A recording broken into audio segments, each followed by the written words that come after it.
அண்மை செய்தி. தமிழக பாஜக தலைவர் அண்ணாமலைக்கு அதிமுக முன்னாள் அமைச்சர் ஜெயக்குமார் கண்டனம் தெரிவித்திருக்கிறார். விவரங்களை செய்தியாளர் ரமேஷ் வழங்கிட கேட்கலாம். விவரங்களை செய்தியாளர் பிரகாஷ் வழங்கிட கேட்கலாம். பிரகாஷ் வணக்கம். இந்த கண்டனத்திற்கான பின்னணி விவரங்கள் என்ன?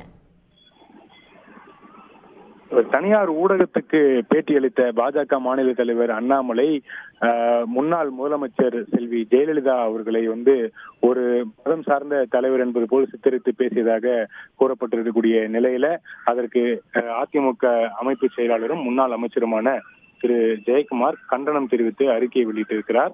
இது தொடர்பாக அவர் வெளியிட்டிருக்கக்கூடிய அறிக்கையில ஜாதி மத பேதங்களுக்கு அப்பாற்பட்டு அனைவருக்குமான தலைவராக திகழ்ந்த முன்னாள் முதலமைச்சர் செல்வி ஜெயலலிதாவை ஒற்றை மதவாத தலைவர் போல சித்தரித்து அண்ணாமலை பேசியதற்கு கண்டனம் தெரிவிப்பதாக அந்த அறிக்கையில தெரிவித்திருக்கிறார்.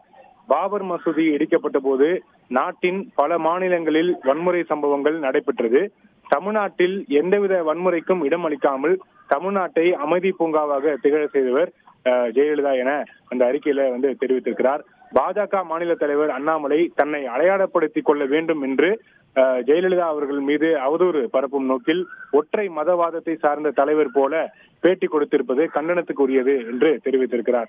புனித ரமலான் மாதத்தில் பள்ளிவாசல்களுக்கு நோன்பு கஞ்சி தயாரிக்க அரசு வழங்கும் திட்டம் 2001 முன்னாள் முதலமைச்சர் ஜெயலலிதா அவர்களால் துவக்கப்பட்டது எனவும் புதிதாக வக்பு நிறுவன மேம்பாட்டு நிதி உருவாக்கப்பட்டு 3 கோடி ரூபாய் நிதி வழங்கப்பட்டதை தன்னுடைய அறிக்கையில சுட்டிக்காட்டியிருக்கிறார். இப்படி எல்லாருக்கும் எல்லாமும் கிடைக்க வேண்டும், இங்கு இல்லாமை இல்லாம இருக்க வேண்டும் என்ற அந்த ஒற்றை கோட்பாட்டோடு திராவிட கோட்பாட்டுக்கு அடிப்படையில ஆட்சி புரிந்தவர் ஜெயலலிதா என தன்னுடைய அறிக்கையில சுட்டிக்காட்டியிருக்கிறார்.